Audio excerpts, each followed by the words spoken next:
Afternoon, everybody. Good afternoon. How are you? Good to see all of you. What we've witnessed President Trump accomplish over the last few days has been nothing short of remarkable. We are now 3.5 years into the war between Russia and Ukraine, a brutal conflict that has claimed hundreds of thousands of Russian and Ukrainian lives and cost trillions of dollars. The weakness and incompetence of Joe Biden foolishly allowed the killing to start in the first place. Until President Trump returned to office in January, the bloody and broken Biden status quo was to endlessly force American taxpayers to fund Ukraine no matter the cost, no matter how long it takes, and no matter how many lives were lost. There is no denying that Biden's America Last foreign policy moved the world further away from peace. President Trump rejected that failed approach and instead, over the last 7 months, has relentlessly pursued peace throughout his second term. And thanks to President Trump's efforts, we finally have movement after years of deadly gridlock. On Friday, as you all know, many of you were there, President Trump hosted Russian President Vladimir Putin in Anchorage, Alaska, for a bilateral meeting. This was the first time President Putin has been to the United States since 2015, and the first time he has met with an American president in years. President Putin publicly confirmed what President Trump has said all along. The war between Russia and Ukraine never would have started in the first place if President Trump were in office. This was always obvious to any person with a shred of common sense. Just look at what took place during the last 4 administrations. Under George W. Bush, Russia invaded Georgia. Under Barack Obama, Russia took Crimea. Under Joe Biden, Russia invaded Ukraine. But under President Trump, Russia did not invade nor take anything. President Trump is the only president this century, Republican or Democrat, who has held Russia in check and ensured peace in Europe. That's because Russia has always greatly respected President Trump and his peace through strength foreign policy approach. But overall, the bilateral talks in Alaska were very productive, and multiple key points were agreed to between the two leaders that truly opened up the door for Phase 2 discussions, which took place yesterday here at the White House, within 48 hours of that meeting in Anchorage, I may add. As you all know, there were many European leaders here, as well as Ukrainian President Zelensky. They all traveled here to meet with President Trump to maintain the momentum and work toward a lasting peace. Across the board, every leader credited President Trump for his decisive leadership that has reignited the dialogue in hopes of finally bringing this war to a peaceful conclusion. 2 quotes in particular capture the progress that was made and the optimism moving forward. Finnish President Alexander Stubb said, "I think in the past 2 weeks, we've probably had more progress in ending this war than we have had in the past 3.5 years. Again, that is the president of Finland, a country that shares a border with Russia. That's what we call the President Trump effect. NATO Secretary General Mark Rutte also summed it up well. Without President Trump, this deadlock with Putin would not have been broken. He is the only one who could do this." Following the encouraging conversations yesterday, President Trump spoke with President Putin by phone, and he agreed to begin the next phase of the peace process, a meeting between President Putin and President Zelensky, which would be followed, if necessary, by a trilateral meeting between President Putin, President Zelensky, and President Trump. As the president said, Vice President Vance, Secretary Rubio, and Special Envoy Witkoff will continue to coordinate with Russia and Ukraine to make this happen as soon as possible. It's very important to remember that before President Trump's landslide victory last November, there was no end in sight to this bloodshed. Now, there may finally be light at the end of the tunnel and an opportunity for lasting peace. That's because President Trump is the peace president, and American leadership is back on the world stage. It should not be lost on anyone in this room that world leaders are coming right here to Washington, D.C. for help. While previous presidents have traveled halfway around the world to apologize for America, President Trump stands up for America, and he has firmly restored America's status as the undisputed leader of the free world. However, one thing that has absolutely not changed is the media's negative and downright false coverage of President Trump and his foreign policy accomplishments. From the beginning of this entire process, much of the left-wing media has been actively rooting against the President of the United States in the pursuit of peace. Initially, the media ridiculously claimed that President Trump was somehow beholden to Russia for even agreeing to have a face-to-face discussion with President Putin inside of the United States. The media said President Trump was making a grave mistake by, quote, legitimizing Putin. They were aghast that President Trump would treat another world leader like a world leader. The media relentlessly attacked President Trump and claimed he suffered a, quote, major defeat for not immediately emerging with a final agreement, even though he said heading into that meeting, this was a meeting to listen and to understand how to move the ball forward. All weekend following those historic U.S.-Russia bilateral talks, we listened to clueless pundits on television trying but failing to claim that the president had failed. The so-called experts in the foreign policy establishment, whose record is nothing but endless wars, trillions of wasted taxpayer dollars, and dead Americans, have the nerve to try and lecture President Trump, who has solved 7 global conflicts in 7 months, about peace. This is the same president, by the way, who brokered the Abraham Accords in his first term, on top of more than half a dozen other peace deals this year alone, as I just said. We also saw yesterday the president of Ukraine and all of the other major leaders of Europe fly across the Atlantic Ocean to meet President Trump at the White House because of the progress that was made, and that, if you ask the media, failed meeting, but it was not. It was highly productive and it was successful. This is why Americans' trust in the mass media is at a lowest point in more than 5 decades. Diplomacy is a delicate process, and instead of reporting the facts about what is happening here at this White House and what is happening between this president and other leaders around the world, many outlets in this room continue to try to actively undermine the president and sabotage the efforts towards peace. That is why I felt the need to set the record straight. In other news, on the home front, President Trump's efforts to make D.C. safe again are working. There have been a total of 465 arrests since the start of this operation on Thursday, August 7th. Last night, there were a total of 52 arrests, including the arrest of an illegal alien MS-13 gang member with convictions for DWI and drug possession. Thanks to President Trump's leadership and the outstanding work of both federal and local law enforcement, dangerous gang members like the one picked up last night will not be allowed on the streets of our nation's capital. Other arrests last night included assault with a deadly weapon for stabbing, parole violation for robbery, murder, outstanding warrant for attempted murder, assault on federal law enforcement officer, and felony assault. 4 more homeless encampments were also removed during yesterday's reporting period. To date, a total of 48 homeless encampments have been cleared in Washington, D.C.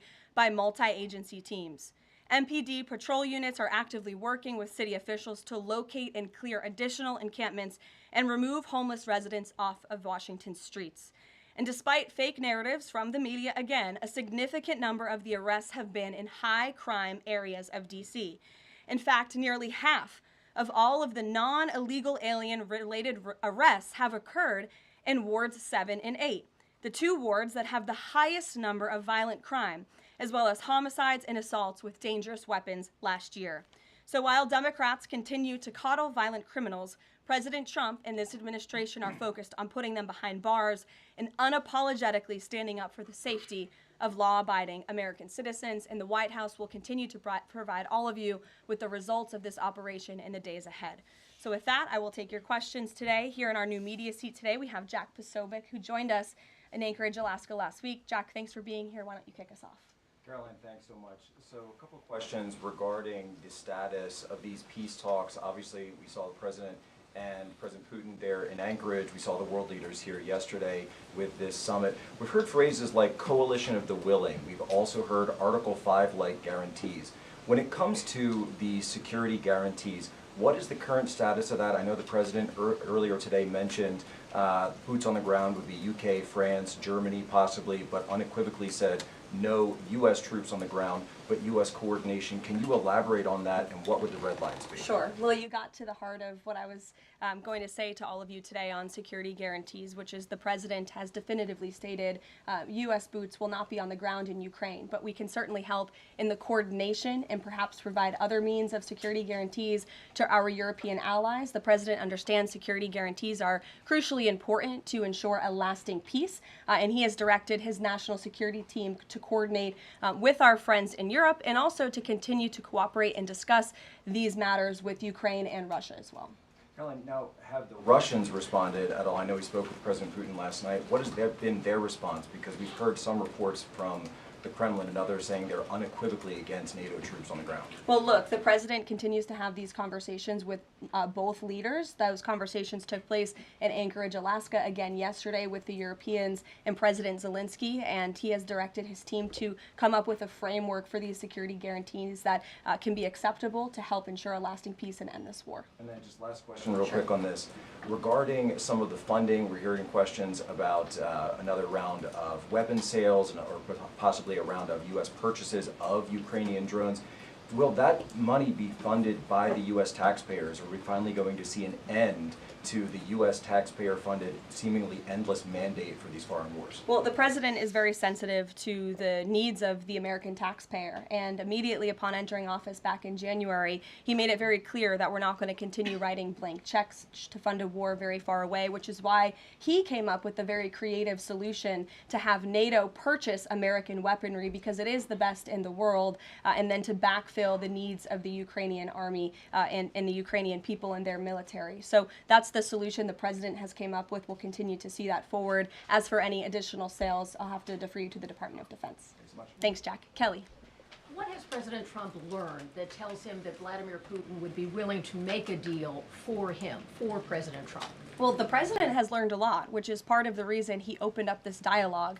The previous administration, who oversaw the beginning of this war, refused to talk. And President Trump has always said, in order to learn, in order to move the ball forward with diplomacy and towards peace, you have to have open dialogue. And so that's why the president has had several conversations by phone and, of course, an in-person meeting last Friday with President Putin. He also has talked to President Zelensky dozens of times, had him here at the White House yesterday, and he's understanding what both sides want, what both sides are going to have to give up. And he has always said, in order to get a good deal, both sides are going to have to walk away a little bit unhappy. So he continues to learn a lot throughout these conversations, which is why we've seen progress from both sides. And I would also just add, when it comes to learning and moving the ball forward, look at how both Russia and Ukraine have actually talked directly for the first time in many years, thanks to the efforts of this president and this administration. Specifically for President Trump, though, what do you think Putin's motivation is to try to do something for President Trump,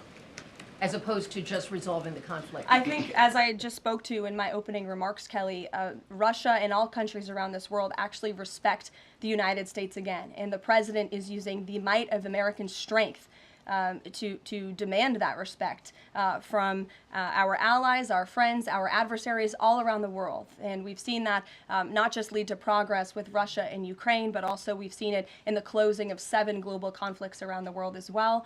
We've seen it with the release of hostages in Gaza. You've seen it with the end of the conflict between India and Pakistan, which could have resulted in a nuclear war if we had not had a president who believed in the strength and the leverage that comes with the job of being the President of the United States of America. Rachel. Thanks, Karoline. Heading into Alaska, a lot of the focus in the talk was on this trilateral meeting between these 3 leaders. Can you explain how this went from a trilateral meeting involving President Trump to now the focus being on this bilateral meeting without the president first? Well, look, the president has spoken to both leaders about this, and both leaders have expressed a willingness to sit down with each other. And so our national security team will help both countries do that. Ultimately, the president has always said that there are areas of disagreement in this war that will have to be discussed and decided upon by these 2 countries. And so he wants these 2 countries to engage in direct diplomacy. He's said that from the very beginning, which is why he's agreeable to the idea of having President Zelensky and President Putin get together. And I understand accommodations for that meeting are underway. As soon as we hear more details, we'll be sure to let all of you know. And just a quick follow-up. We know as of right now there is no ceasefire in place. We've seen Russia continue its attacks on Ukraine. What indications is the president getting from Putin that he wants to have this meeting with Zelensky soon? Because he spoke to him directly yesterday. And he expressed that Haley, sooner rather than later. He spoke to that directly yesterday, and the president put that in his statement that he gave to all of you, the news media, knowing you'd be asking following that conversation in the effort of transparency. Haley. Hey, thanks, Caroline. You made clear no U.S. needs on the ground? Is the president considering U.S. boots in the air as a form of a security guarantee? Look, that was something the president mentioned on his interview this morning. It is an option and a possibility. I won't certainly rule out anything as far as military options that the president has at his disposal. I'll let him do that. I can tell you he's definitively ruled out boots on the ground. Sure. Thanks, Tara. Just about the possible venue for the talks, can you confirm that Putin suggested Moscow as a venue for the bilateral talks? And if so, doesn't that indicate that Putin is perhaps not serious about this, that he's suggesting a venue that there's no way that Zelensky is going to go to?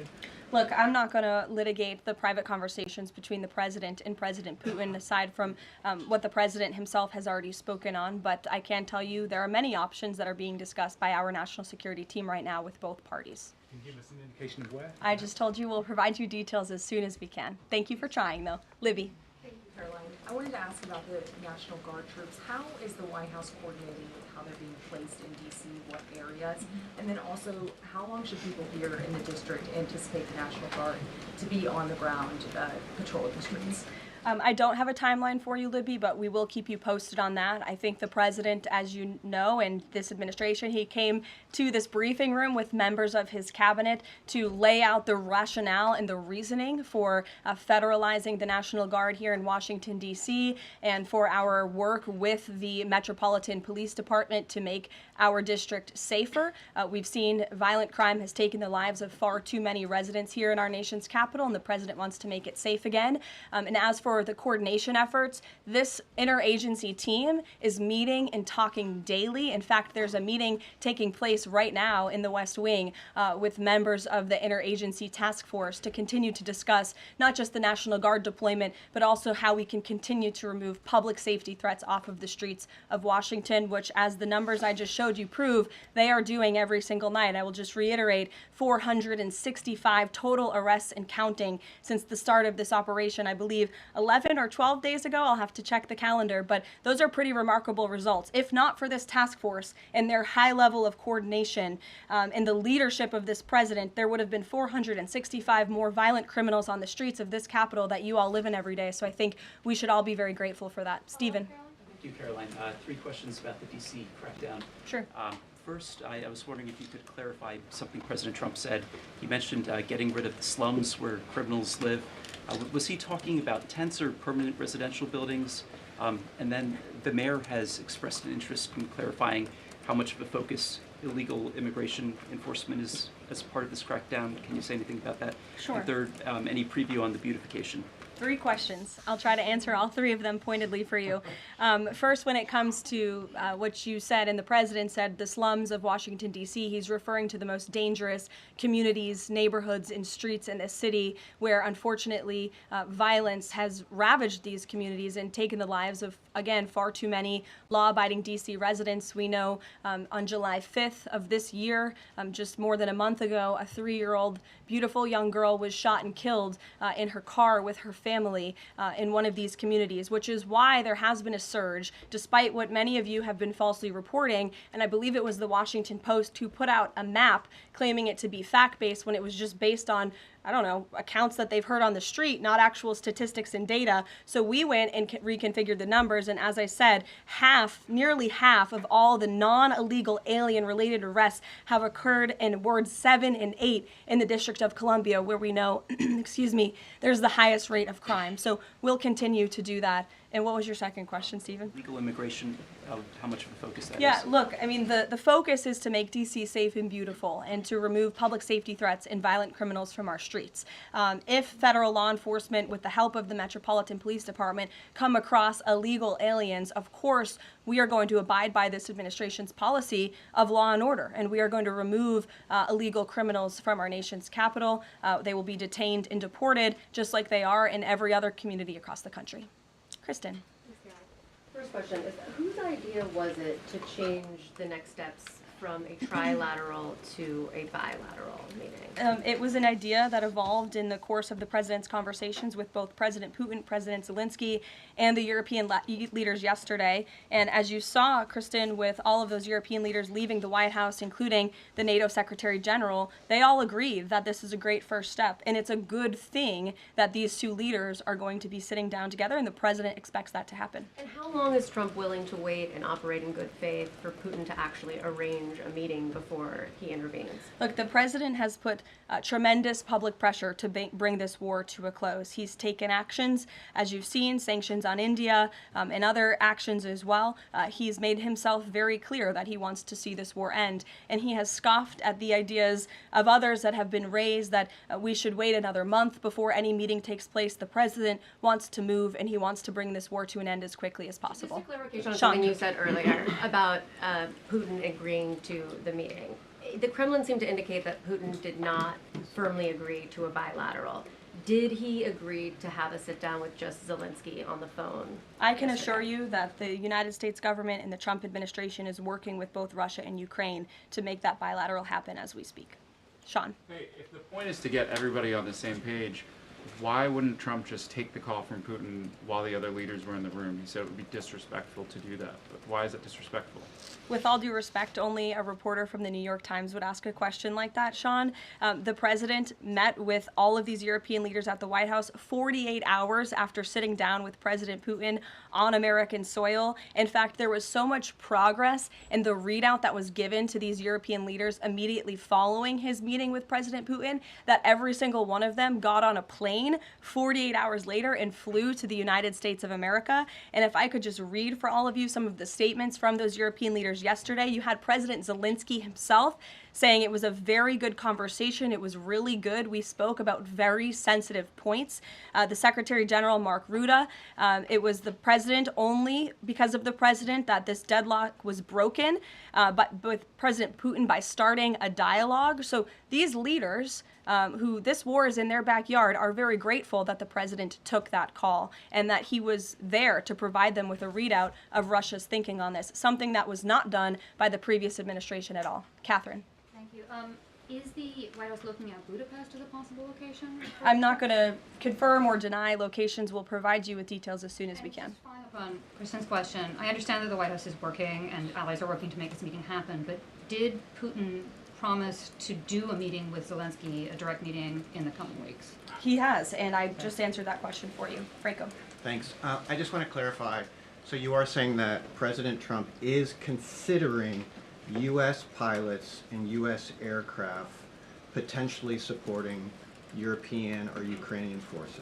The president spoke to that himself this morning when he called into Fox and Friends, and I would defer you to his answer. You can read it directly yourself. In addition, can I ask, no boots on the ground, Steve Witkoff's talking about Article 5-like security guarantees. Can you talk about what other Article 5-like security guarantees that are being considered if it's not boots on the ground? These are very sensitive diplomatic discussions that are currently taking place literally as we speak. So I will leave it to the national security team, and I'll leave it to the president to have those private discussions with these leaders as we try to bring this war to an end. And can I ask one Mary more? Margaret, go ahead. Thanks, Caroline. Two questions, if that's okay. So on these meetings, I know you said that the trilateral will take place if necessary. Do you think that we might not need the trilateral and that Zelensky and Putin might come to this conclusion on their own? And then as a follow-up, I know the president said on Fox News this morning that he's partially seeking peace in order to get to heaven. Was he joking, or is there spiritual motivation behind his peace deals here? I think the president was serious. I think the president wants to get to heaven, as I hope we all do in this room as well. Annie. Thanks, Caroline. I'm just shifting gears to the Department of Justice for a minute. Can you walk us through why another deputy FBI director was named? Does Trump have any displeasure with how the FBI has been being run to date? And then I have a question about the antitrust. No, Andrew Bailey is extremely qualified. As you know, he's been serving with honor as the Attorney General of Missouri, and he's been brought on as another set of very credible and experienced hands to work alongside the current Deputy Director, Dan Bongino, under the leadership of the Director, Kash Patel, and the Attorney General, Pam Bondi. And the FBI has been doing a tremendous job. We've seen their agents out on the streets as part of this interagency task force here in Washington.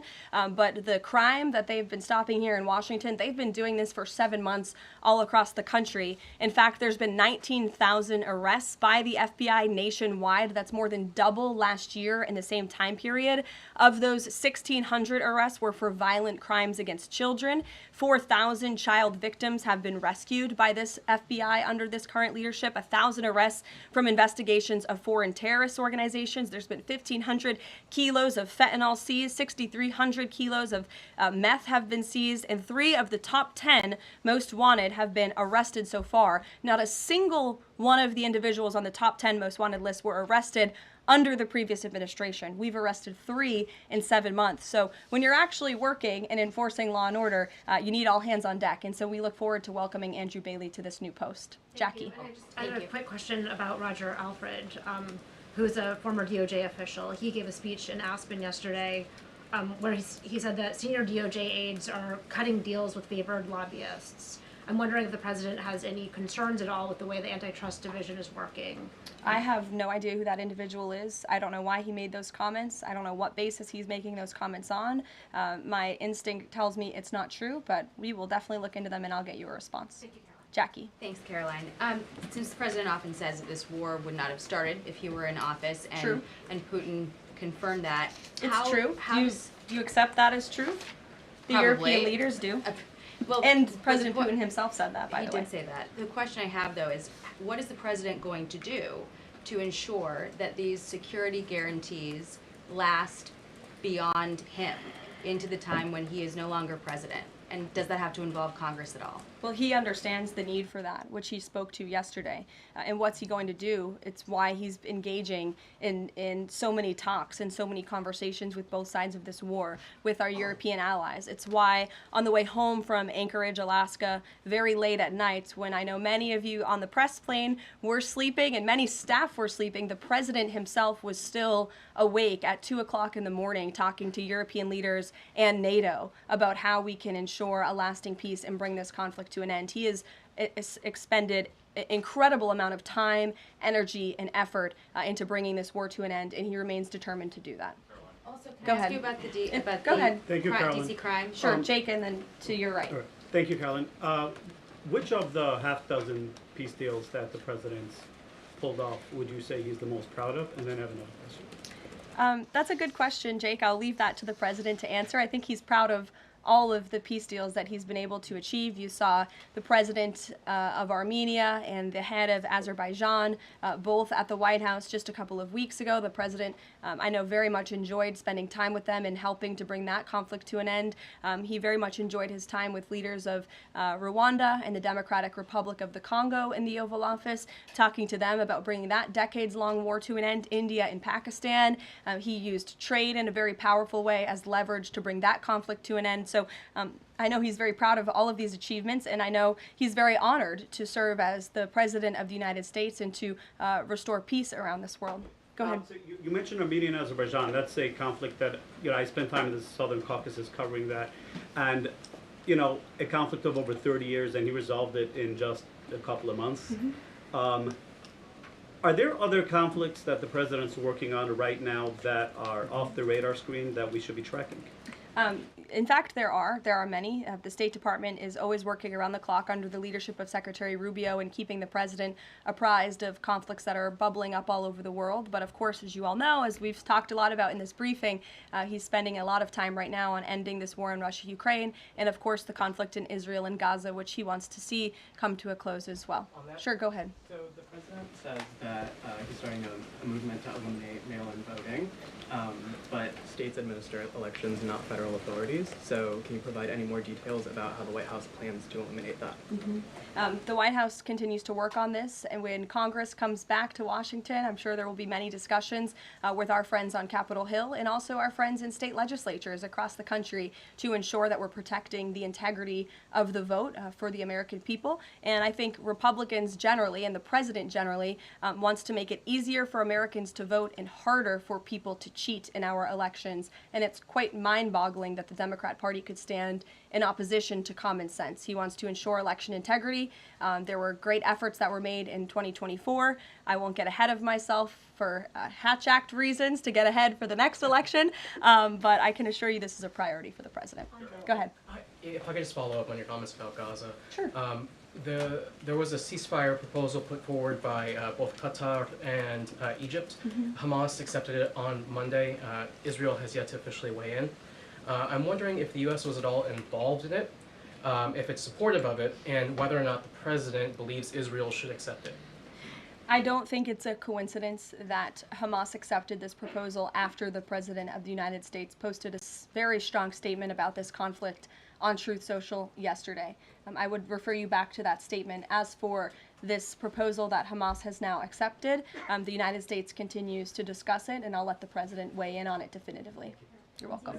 Sure. Caroline, can you describe the president's perspective on taking a stake in Intel in exchange for federal grants? And is this are we expecting to see the White House make similar arrangements with other semiconductor companies and manufacturing companies? Well, the president, he's been very clear about the need to reshore manufacturing that's critical to our national and economic security. That is especially in regards to chips and semiconductors, which is why the president has initiated the Commerce Department to conduct a study on semiconductors, a Section 232 investigation, so we can ultimately implement tariffs. And it's why our export license requirements remain in place as well. As for this 10% government stake deal, the Department of Commerce continues to work on it. I know Secretary Lutnick is working on it and ironing out the details, but the president wants to put America's needs first, both from a national security and economic perspective. And it's a creative idea that has never been done before to ensure that we're both reshoring these critical supply chains while also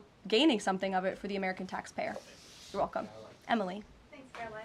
I wanted to ask about the 3 U.S. warships that are being sent to Venezuela, and there's 4,000 Marines on board. Are you looking at possibility of boots on the ground there?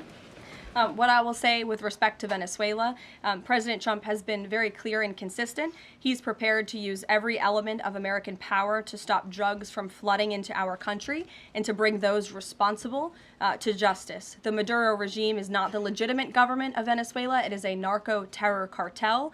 In Maduro, it is the view of this administration, is not a legitimate president. He is a fugitive head of this cartel who has been indicted in the United States for trafficking drugs into the country. And with that, I will leave you all, and we will see you later, if not tomorrow. And I look forward to taking more of your questions. Thank you. Thanks, Caroline. Thank you.